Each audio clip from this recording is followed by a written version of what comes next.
दर्शक बंधु माने कट्टामुंडर रहस्य ओडिया कहानीर द्वितीय भाग को आपण मानक पुणी थरे स्वागत।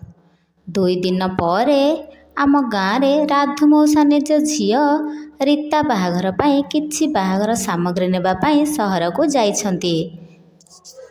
से समय रे गाड़ी मोटर जिबा आसिबा एते न थाए। आम सहररु गाँ को जिबा पाई मात्र 2टी बस अछि। गोटाए दिन 3:30 रे एवं आउ गोटाए राति 8टारे। राधु मौसा जिनिस किणाकिणी सारी बस स्टाण्ड पहुँचबारे टिके विलम्ब हो जिबारु बस ता गंतव्य स्थान अभिमुखे चली जाइथिला।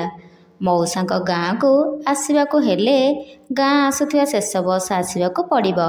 तेणु से पाखरे थिबा विश्रामगार रे किछि समय नेई गाँ को जिबाकु मनस्थ कले। गाँ को आसुथिबा शेष बसटी ठीक समय पहुँचिला। मौसा मध्य बस रे जाई बसीगले आराम रे। किछि समय परे अचानक प्रबल मात्रा रे झोड़ तोफान हेबाकु लागिला एवं अल्प अल्प वर्षा हेबाकु लागिला।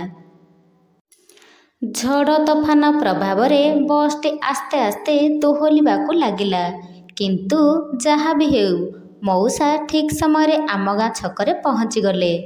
एबे जेपरी घरे घरे बिजुली आलुओ से समय रे बिजुली आलुओर सुविधा आम गाँ रे पहुँची पारि नथला। तेणु लोक माने डिबिरी लंठन आलुओरे चलुथिले।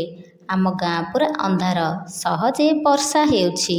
तेणु हालका हालका ठंडा पवन सहित मौसा ताल दे चालु थांती। किछि बाट गला परे हठात कुकुर माने भोकिबारे लागिले। मौसा जानिगले जे आगु किछि विपद अछि। कारण आसुथिबा विपद को केवल पशु जंतु माने चिन्हि पारंती। घर को पहुँचीबाकू आउ अल्प बाट थाए। केही जणे पछरु आसुथिबार लागिला तांकू। से पछको बुली देखिबारु गोटिए लोक छिड़ा होइछि। से भाबिले कि गाँ लोक होइथिबो काळे। तेणु ता पाखकू जाई पचारिले, कुआडे जाइथिलो कि? किंतु से पटरु किछि उत्तर आसुनथिला। खाली केमिति गोटिए भयानक शब्द शुभुथिला। एही समय रे हठात गोटे आकाशरू बिजुलीटिए मारिला। से अजणा लोकटीर मुह को मौसा चाहिले। जहा देखिले भयरे थरिबाकू लागिले। लोकटीर मुंड नथिला ओ हातरे गोटाए कुराड़ी धरिथिला।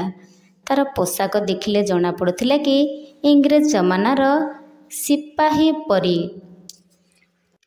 मौसांक पाटिरू बाहरी आसिला, मुंड कटा। एतिकी कहिबा भितरे तांको शरीररू मुंड अलगा होई सारिथिला। गाँर लोक माने सबुबले सकाळे नित्यकर्म पाई बाहरे जाती सकाळ 5टारे। ठीक आम गाँ राजुआ मध्य नित्यकर्म पाई जाउथिला। बाटरे जाऊ जाऊ झुंटी पड़िला। उठी देखिला बेलकू रधु मौसांक मुंड विहीन शव पड़िछि। आ मुंड किछि दूर पड़िछि। गाँ सारा चहल पड़ीगला। गुमास्ता राधु को किए हत्या करिछि। राधु मौसा आमर ही गुमास्ता थिले। तेणु आम घर लोक देखिया पाई जाइथिले।